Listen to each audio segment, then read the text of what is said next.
Today I wanted to ask about the mystery of God, because last time when we spoke, you had told me that. Hello, am I audible? Yes, you are. Yeah, yeah. Yeah. So you were telling that when you were talking to me, it was God speaking to God, and this is a mystery. Yeah. So can we just, can you tell us more about this mystery of God, which is doing all these things? I know it's Let's see what comes.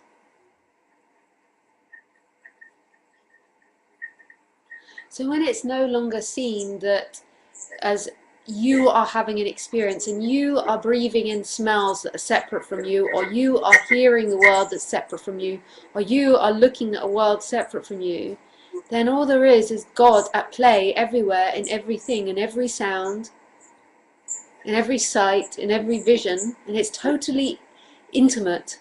There's not a distance between a you and the world. There's just intimacy happening everywhere. You could call it love. And it's totally mysterious. It doesn't make sense intellectually.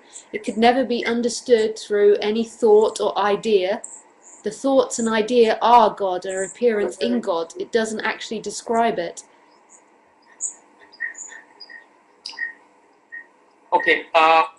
So I wanted to ask this body-mind mechanism, which is speaking to me in the name of Lisa Cairns. What was the difference before Bali and after Bali? Before, there was somebody inside having a relationship with the world and on a spiritual journey. Afterwards, there was simply what is. What happened to that person? Well, I don't know. I don't know where she went. She's not here? Well, that was such a funny moment. I don't know what happened to her. The character is still there.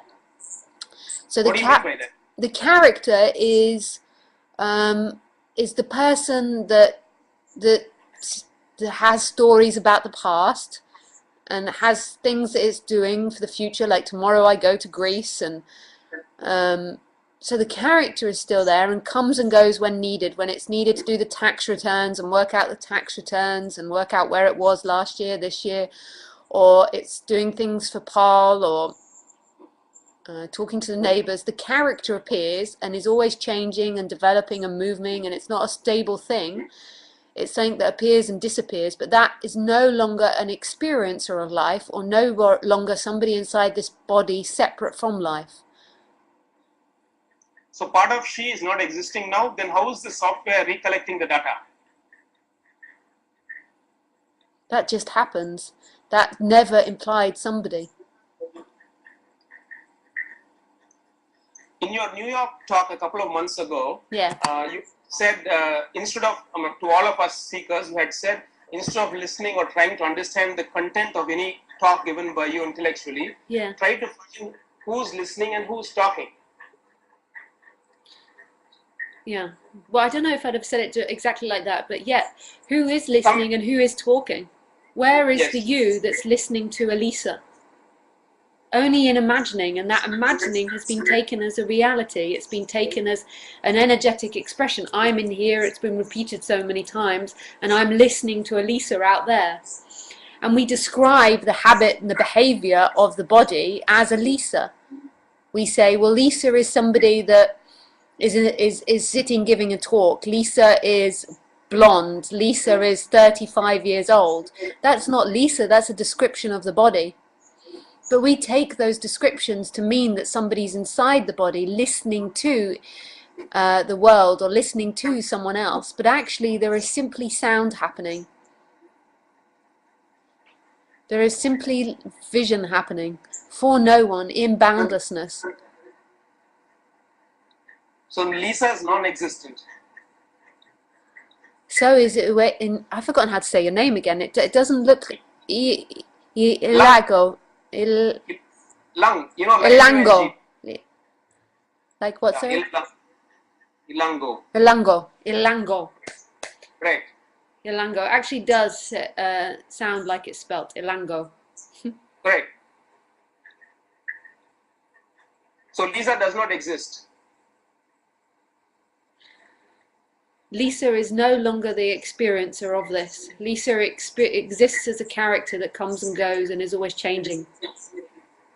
And so is the case with Ilangho also, right? There might still be appearing in Ilangho the dynamic which claims Ilangho to be the experiencer of life. Which is another thought. Which is an energetic contraction that feels like Ilangho is inside the body.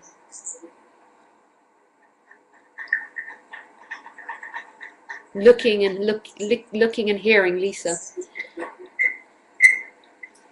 But when I try to find out who I am beyond the body, there is just a silence. And that silence is everything. That emptiness is everything. But it's not something you can see, it simply is. It's not something to be in relationship to, it is this hollowness, this emptiness of all things.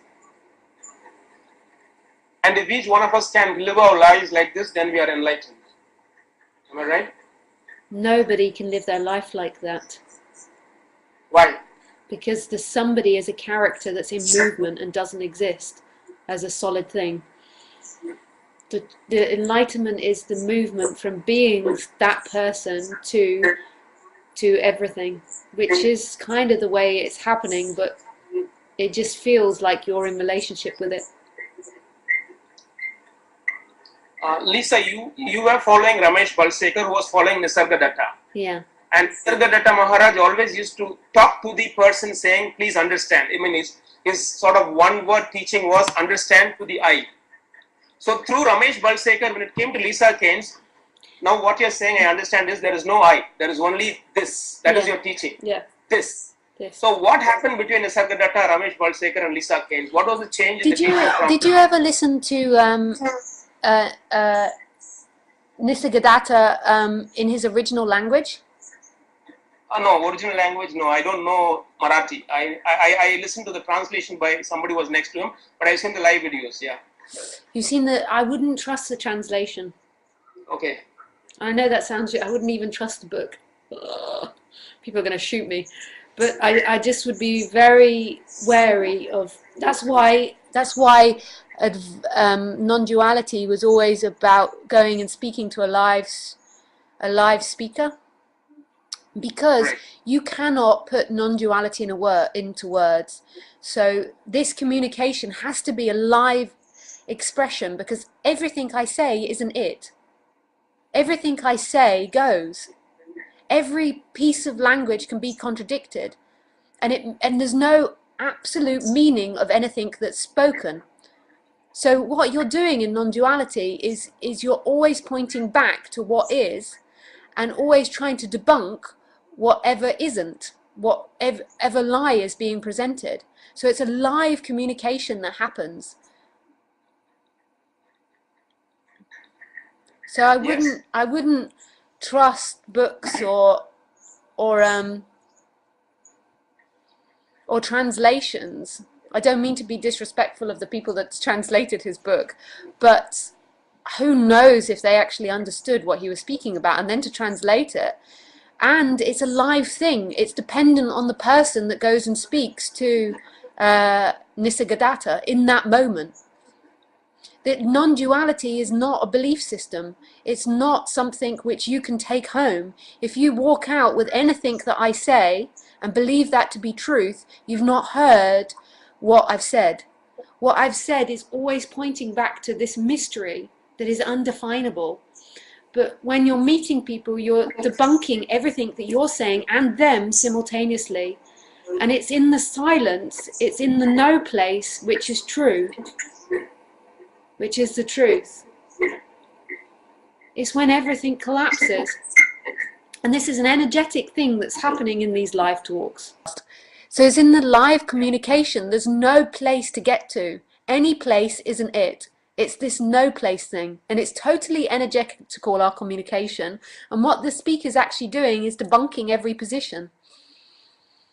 Who's the speaker? There is no speaker, it's ultimately God. But there is I'm hearing you talking to me. There is a speaker, like the teaching. You're not actually. There is sounds appearing, and there's nobody that's ever listened to them. There is sounds appearing, and that's who you truly are. The very sounds. the sight, the vision, not somebody that's looking at them. That's been the illusion. So even I am a nobody. Huh?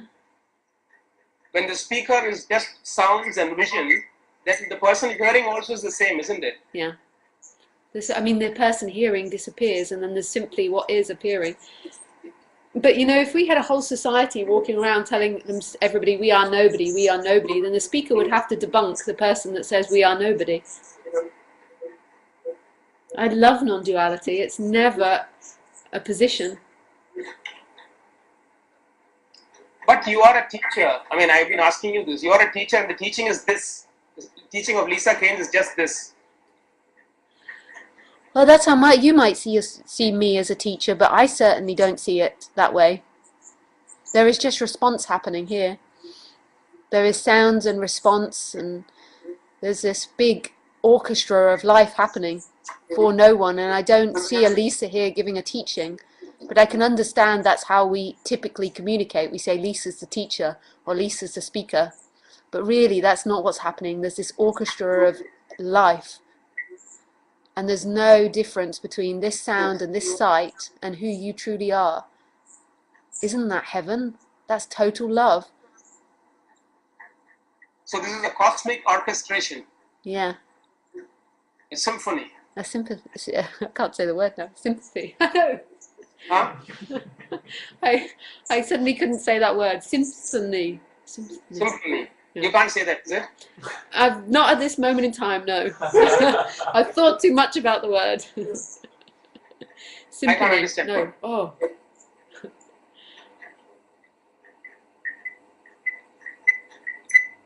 What is the concept of time, I had wanted to ask? You had said last time it is a software used by the human mind to maybe live its life, but... Yeah, we humans made up the word time and the idea of time in order to communicate. So time originally, when humans were still hunters and gatherers, it was a way to say this morning I caught 10 fish, or I killed a horse, or the food will go off in 5 hours time, or whatever it was, the communication. It was a practical thing. But then after a while of being able to describe the world, they began to say, well, who's experiencing this? And then they began to describe themselves in time. Well, I am, and I am the person that caught the fish. I'm the person that's going to catch more fish. I don't have enough, or I do have enough. And then it began to feel like it could describe itself when it was only describing the practicalities and the movement of the body. It wasn't describing anyone. There was no one there before it could describe itself. And then it became an energetic sense. Well, I'm in here, and I'm in relationship with what I catch. I'm in relationship with the world. And I'm sure this is when humans began to destroy, or to take too much from the world, when they began to believe they were this thing in relationship to the world. Because then suddenly it became all about this person that doesn't even exist, this illusory person that's got to survive and got to have more, and got to experience pleasure, because pleasure is God. Pleasure is this thing in the future that we have to have all the time. We've got to be warm, we've got to be secure, we've got to live 90 years of life. So past and future are non-existent, according to you? Past and future are a practicality which humans are using in order to describe their limited perspective on life, but it's not an actuality. So past and future are illusions again. Like yes, dreams. Like everything in this, everything. Not even the person's an illusion, but also everything else is illusion. Nothing's as it seems. The chair's not the chair, the wall's not the wall. There's never a definable thing. There is one energy constantly moving, giving the appearance that something's happening, but there's not actually a thing. So that energy is the God principle. Yeah. The non-duality. Yeah. And that is you and that is I. That is everything, everything. The only difference is when Lisa Cairns, after enlightenment, she realizes that and she lives it. Whereas seekers like us, we hear it from you, and at times when we are silent, we feel there is nothing and everything. Yes, we understand, we realize that, but then when the thoughts come and the character comes back again, we are caught in that whirlpool. There's nothing wrong actually with the thoughts and the character. It's the one that claims it. But yes, the person's then caught in a whirlpool of believing it's in relationship to life, when there is no relationship to life happening, but it's an energetic sense. Today, in the beginning of today's talk, you were speaking with one of the seekers, and you had said it's not the thought which is the problem, but that energy which claims the thought. So what is this energy which claims the thought in a person or in this? It feels like there's somebody inside the body looking out to a separate world. So it's like, it feels like you are a position inside the body. You are something inside the body. And normally that person that feels like it exists inside the body feels like it has things, it has thoughts, it has emotions, it has past experiences, it has future experiences. And that somebody is experiencing a world when that somebody is just an experience happening and not the experiencer. So that is another thought. It's actually, I mean, I don't know how to describe it. It's more of a sense of contraction. It feels like a contraction inside the body. And that contraction is saying, I am my thoughts, I am my emotions, I am my body, I am my good actions, I am my bad actions, I am my house, I am my kids, I am a father, I am a mother. So is it a sort of a software running inside the human, saying, catching all these thoughts? Yeah, and claiming it does seem to be something that belongs solely to humans. I presume it comes with complicated thinking. So it's come with the ability to think, because I don't see it in animals. I never see my dog worrying about herself. Even though there's anxiety, she never worries about her anxiety.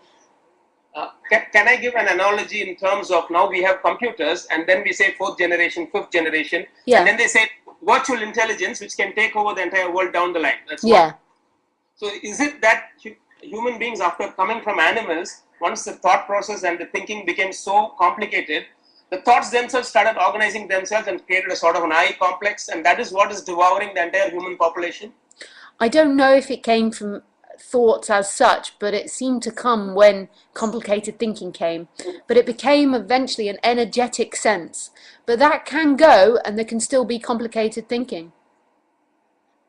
That can go, and there can still be no person there. That can go, and there can still be the ability to discriminate and think, you know, discriminate between this object and that object, and work out to lift up a table if you need to lift it up, whereas my dog can't think like that. But have you ever seen the film Her? Yeah, I saw the film after you told me halfway through it. Till half I saw. You got to watch all of it. I know it's a little bit boring at points, but you got to push on through. But I think I'll continue that. Yes. Another cheeky question Oh yeah. to a master. No doubt. It's about Khaleesi. Oh yeah. You keep on saying, and a lot of masters keep on saying, animals do not, have memory, etc., etc. But then, how do we know that animals know or do not know? They do have some form of memory. My dog has some form of memory. She remembers certain things. She remembers to look for the cat when we go out the front door. But she has no sense that it's her. She doesn't have a sense that she has a memory or that she's got to look for the cat when she goes out of the door. There is just an instinct and an impulse happening, and she doesn't know that she's inside and that there's an outside world. There is just life happening for no one. So this mystery can't be unraveled at all? What do you mean mystery can't be unraveled? Life? There can never be an intellectual understanding about this, because intellect comes and goes. Intellect isn't a permanent, so there can never be intellectual understanding. That's an experience. Then what can happen from intellectual understanding about this mysterious God which is everywhere? And there can just be a removal of that illusion, and then God is seen everywhere and is everything, and it's no longer contained to be one thing anymore. It's no longer in the prison of separation.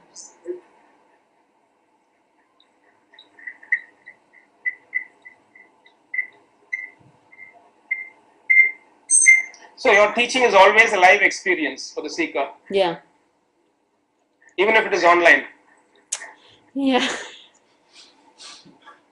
Well, then begins to begin to question what is live, but that's traditionally how non-duality was communicated, was speaking about it live. It wasn't about reading it. It's not something that you can read and take on as a concept. It's not something that you can learn like you learn science or maths. Maybe science is different, maybe maths is different. It's like you learn English. It's not something you can learn like that. It's an energetic collapse that's happening. It's not an intellectual thing. You think at the moment you might be learning from me intellectually when we're speaking, but really there is just a screaming of this, this, this, this, this. But the person keeps trying to find this in past and future. So the teaching of Lisa Cairns is just this, quote unquote. This. But I don't know if it's a teaching of Lisa Cairns, but we can define it as that because that's how society would call it. But it's really just a reminding of what's actually happening. It's love. And apart from this you love talking about non-duality. So what would you say about non-duality?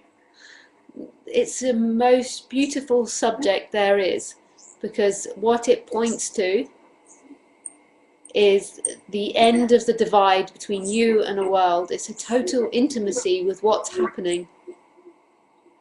And it's nothing the person can get.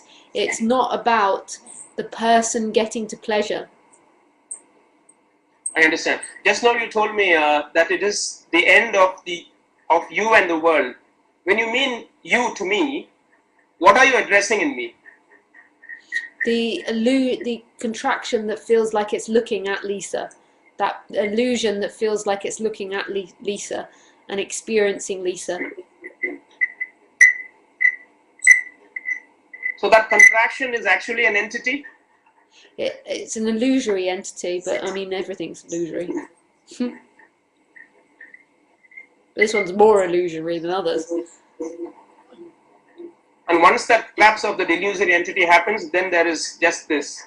And there is just this. In a way, when that illusion's there, there's just this as well, but it feels like there's more. I had asked the same question last time, and you had said it is God speaking to God. You said I was God. Oh yeah. But now you tell me that you're addressing the contracted self within me, that is also God? Oh. I don't know what originally you asked me. What was the original question you asked me today, just a moment ago? You had told me, I had asked you regarding your teaching, and sort of you have crystallized it into one word, if at all there can be a word, that it is quote unquote this. So I was not able to go beyond that. So I asked you a question, what is, I mean, you keep on repeating most of the time that you love to talk about non-duality. Yeah. And what was non-duality? And you said non-duality is the removal of the division between you, that is me, Ilangho, and the world. Yeah. Then I asked you, who's the you in me, in Ilangho? Then you said it is that contracted image of... Yeah. But ultimately, who's talking to who is God. But you asked, what is that you? And I said that you is that contraction. But ultimately, it's God speaking to God. It's just, it's filtered through this narrow person of me. So is it like, can you say that it is, God is like an electricity, and it is going through a sort of a bulb or a lamp where, the self is sort of contracted, and therefore God appears like a contracted self. Yeah, it appears like it's a light coming out of the roof or something, but it's not really. Okay.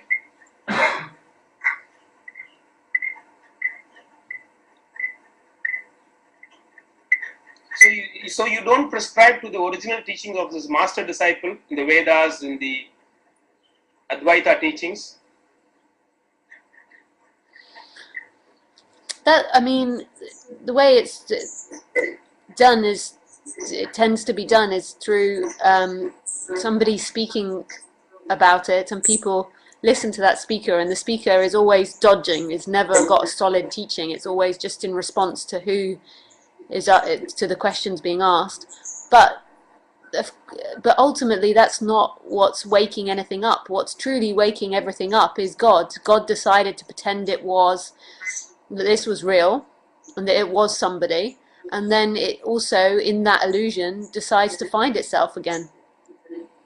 So it's life always waking life up. Lisa, the character of Lisa is simply a pawn. So the master and the disciple is also part of the play. Yeah. And you came through the Buddhist teaching most of the time. How is it that you are teaching? No. For 5 years there was a study of that, but then there was many years of non-duality. But even in Buddhism there's non-duality as well. And that was always the interest here. So how was the Buddhism that you had been in the 5 years different from what you're talking now? They had a lot more practices and a lot more things for the person to do. Like you had to be compassionate, you had to do lots of practices, you had to act a certain way. They had a lot more prescription. Whereas you do not prescribe anything. No. Except maybe listening to your talks. That's implied? Maybe it's implied. But really, it's not anything to do with my talks. Because I have some friends here who are, Vedic scholars in Hinduism, and they all, whenever I question them regarding the Vedas, and they say it is heard, and the rishis of thousands of years ago, I ask them, is that a teaching? They always say the same thing what you are saying, that those rishis lived with their disciples or whatever, and what they spoke was written down and then given down the ages. There was no concrete form of teaching as such. People who were enlightened lived, and other people followed what they did. I mean, that's what you are also saying. Yeah, and I wouldn't trust anything that's been written down or translated so much. Okay, then now when I asked you about Nisargadatta, you were asking me, did I hear the original talking in that same language? So I asked the same question one more time. When there are living masters, I mean, though you accept or not, people like you are enlightened, is it that proximity to you in a surrounding would be more conducive to Advaita or non-dual teachings? You're looking at it already through an illusion and then trying to make sense of that illusion, and it never will. You're looking at it already as if you and I exist separately. Life is doing its dance, however it does its dance. And Lisa is like a leaf blowing in the wind, and Ilangho is like a leaf blowing in the wind. And if life has it that these leaves blow together for a while, then that's what happens. If they swirl around in the wind together for a while. You can't look at it like it's such a simplistic idea that if you spend time with me that energy will pass on to you. It can't be answered yes or no. That it's not a real world, that there's a you and a me.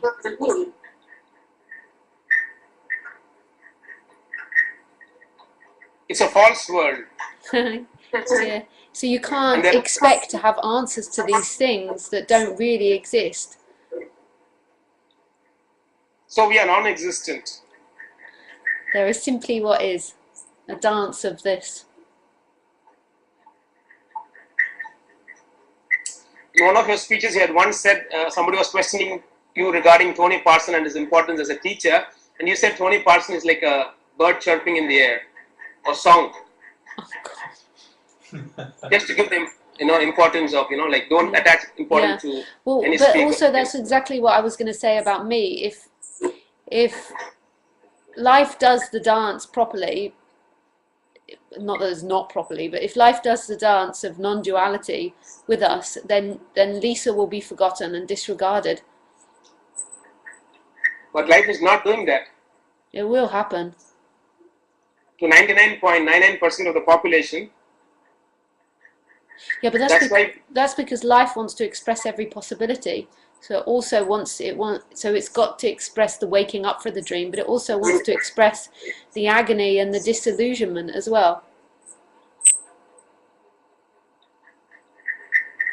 But I mean, like, I don't mean that as in, that could be taken really wrongly. I mean that in between, like, the one that speaks non-duality isn't the one speaking non-duality. So if non-duality is really heard, then it will no longer be heard as Lisa speaking, as Lisa's message. So Lisa will be forgotten. I understand.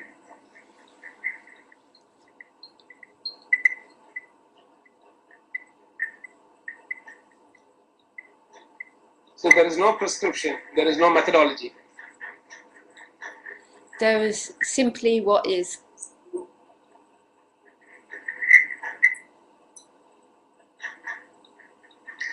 Even listening live to teachers, would that be somewhere near?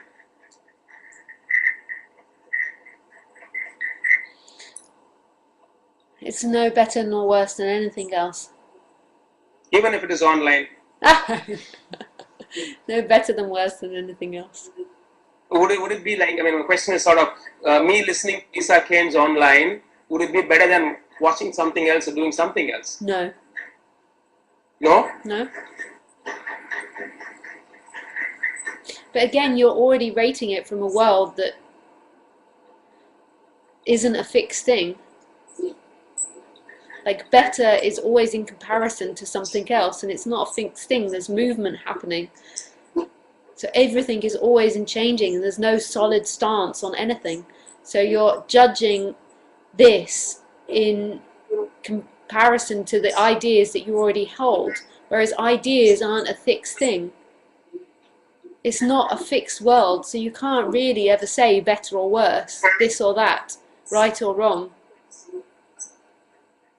You're holding it in comparison to assumptions that have already been made that aren't true.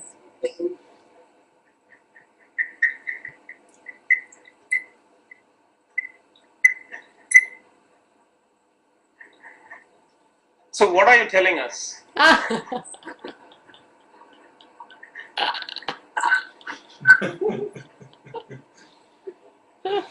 For talking to us. That's Sorry? I am at my wit's end. Yeah. No, you are talking to us. I understand Lisa Cairns does not exist. There is just a speech coming to us through Ustream regularly, bi-weekly.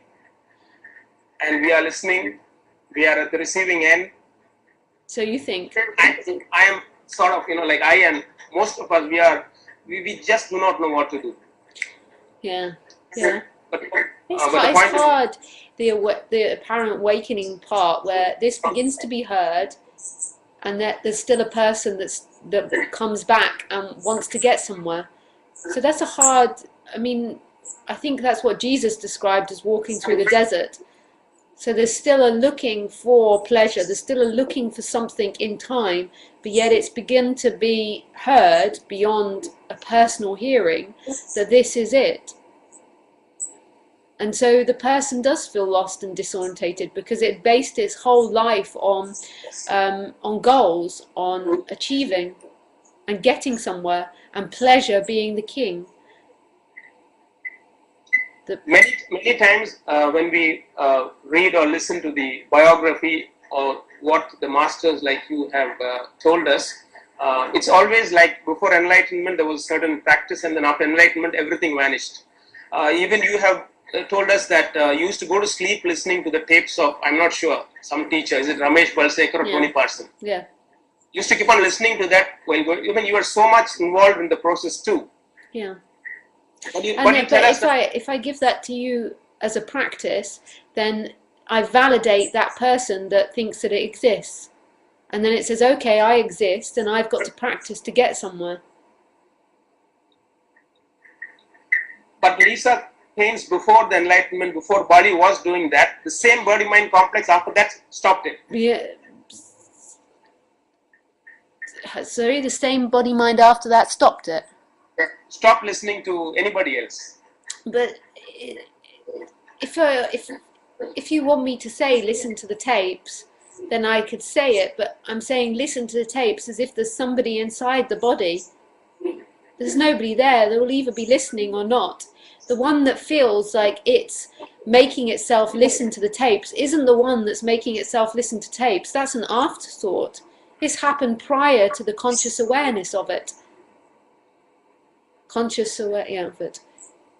It's happened after that. It's happened after the event. It's going to happen or not, you listening or not. It's got nothing to do with the person that feels like it exists. But if that person that feels lost and confused needs something to follow, then there's nothing wrong with following the idea of following Lisa and that this will get you there. It's never going to get you there, but if that's what the person needs, that's okay to have that idea appearing. I've got to listen to this daily or twice a day and that will get me there. If that's what it feels like it needs to hear, there's nothing wrong with living in that idea. But ultimately, there's nobody there that ever...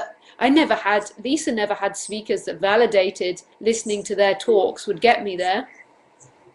I mean, if you ever listen to that one on YouTube of me with Ramesh, I keep trying to ask him about cause and effect and how it happens. There must be cause and effect. There must be a way to this.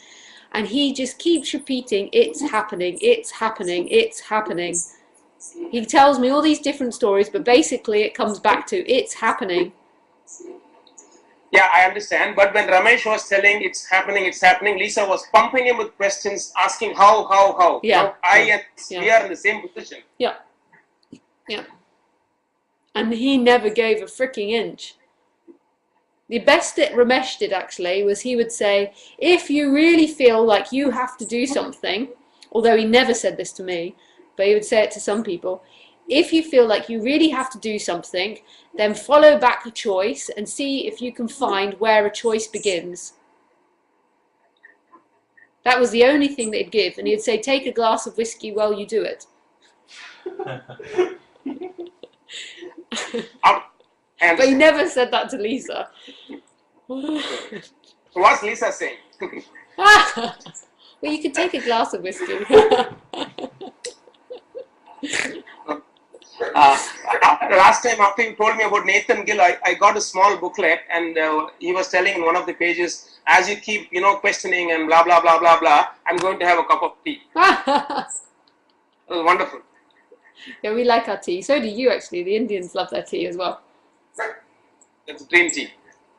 Green tea. Yeah.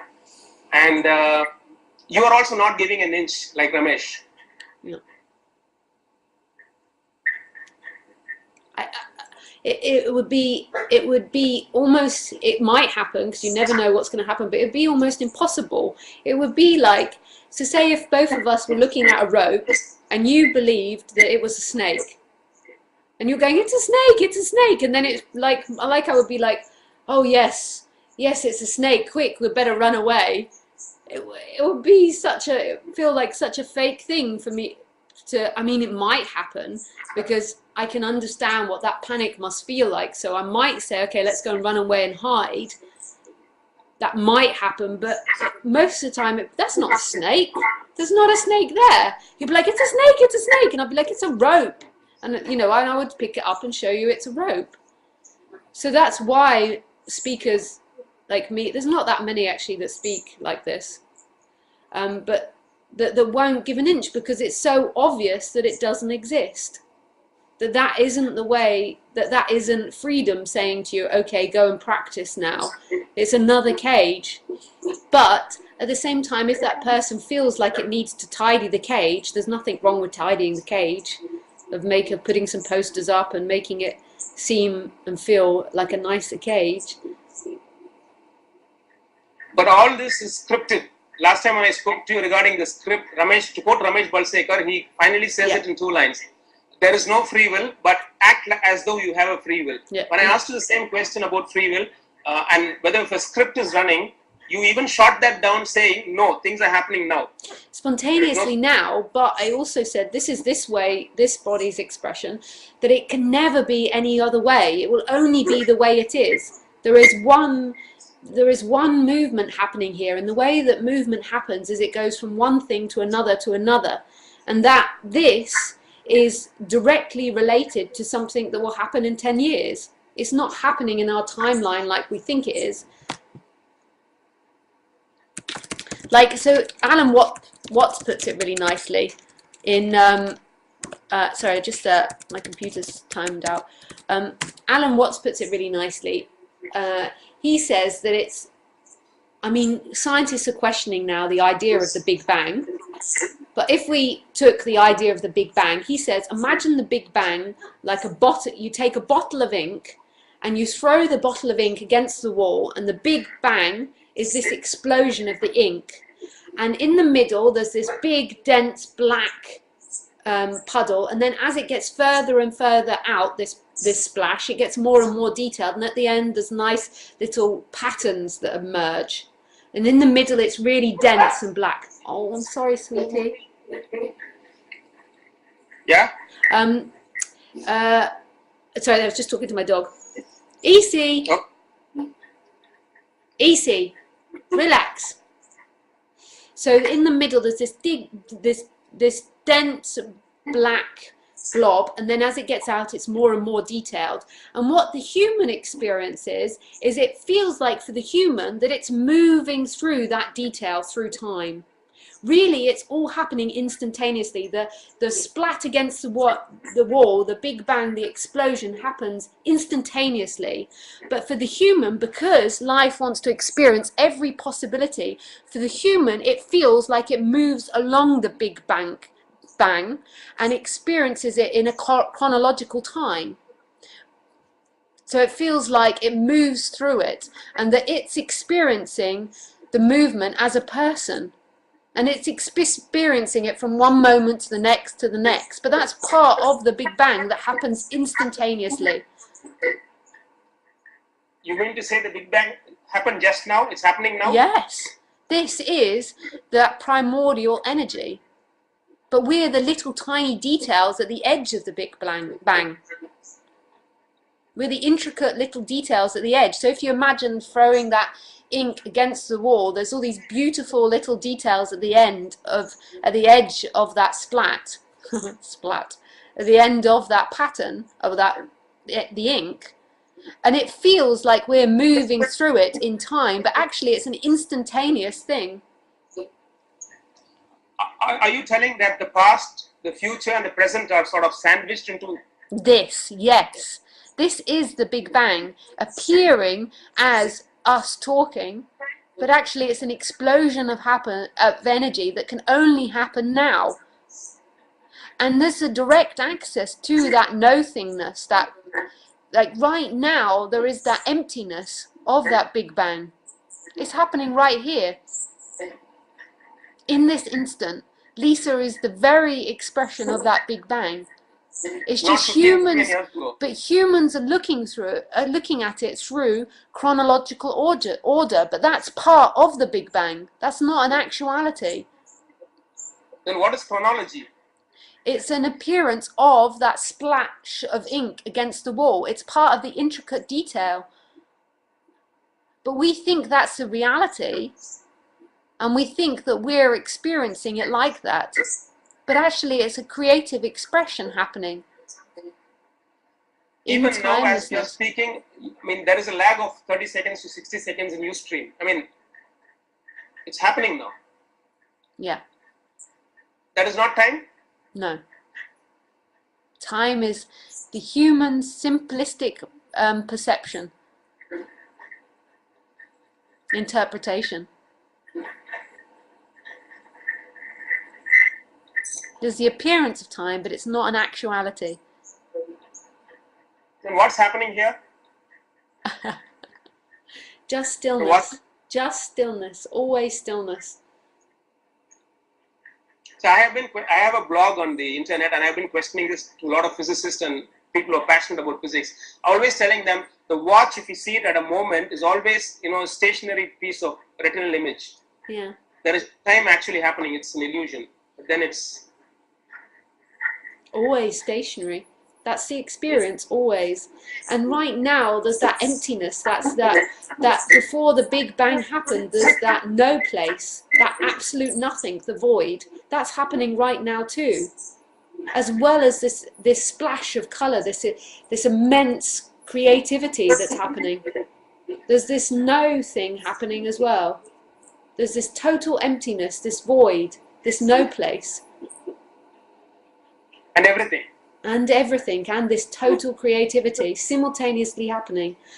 And the no place is in that stillness. When you stop looking at it as movement on time on a watch, as this moment to the next moment to the next moment, this vastness is known. This is a vastness that's never happened, this stillness.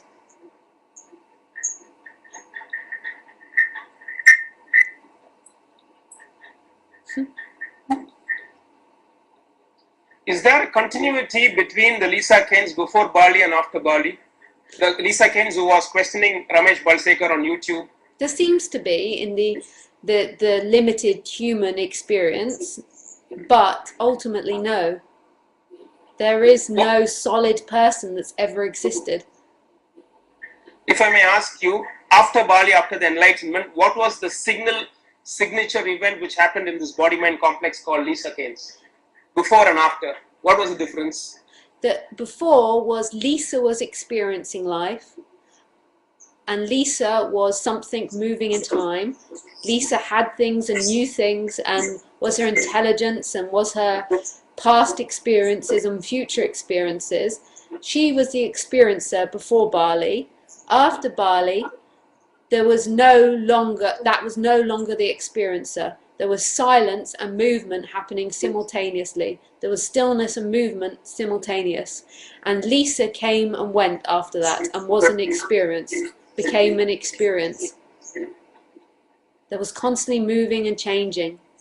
A beautiful experience, but no longer was the experiencer. There is only silence.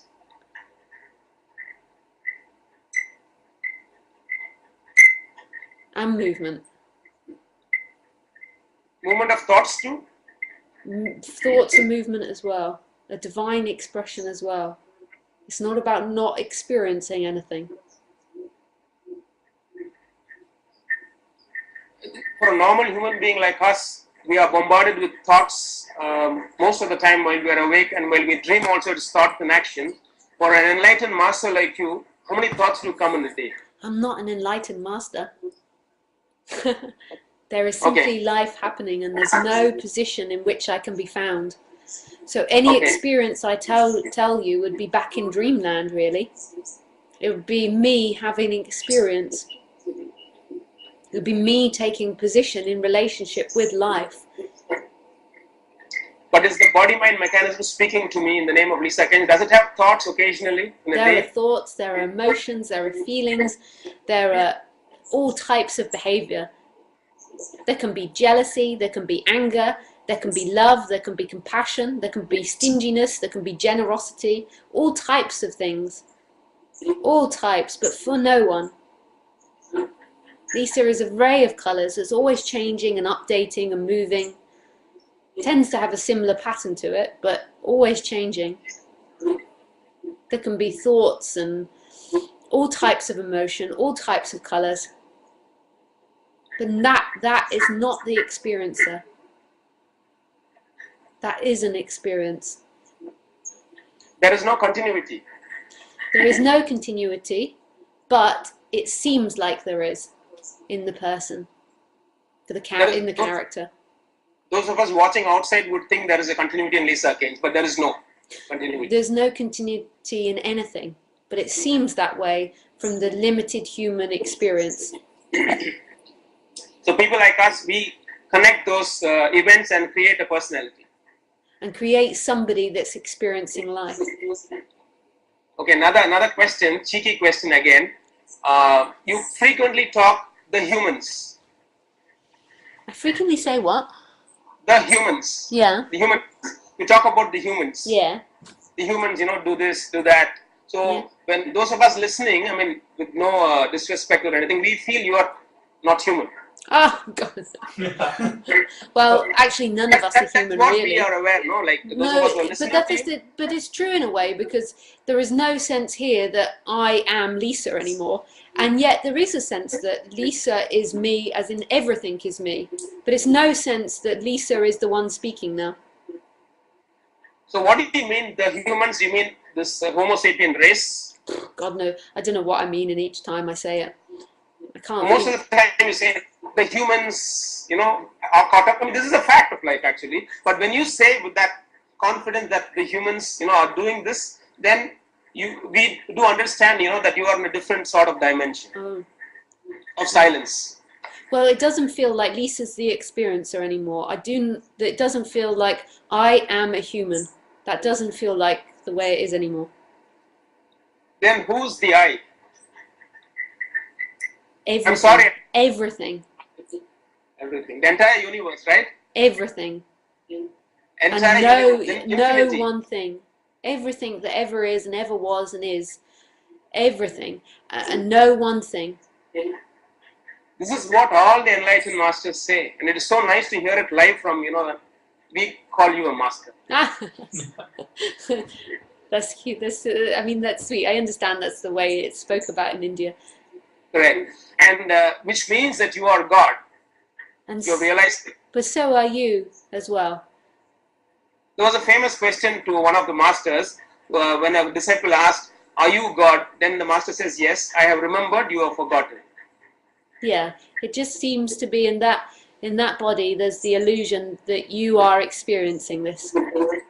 And in India, many times they say the master can remove the veil. Zen masters have done it by touching with a stick and so on and so forth. So, Well, I mean, who knows how it plays out? But it's really nothing to do with the master, because that would imply personhood. but when you are God, you can do anything. God isn't conscious like we imagine it's conscious. That's from a human perspective that there's choice. We personify everything and put a human consciousness on it.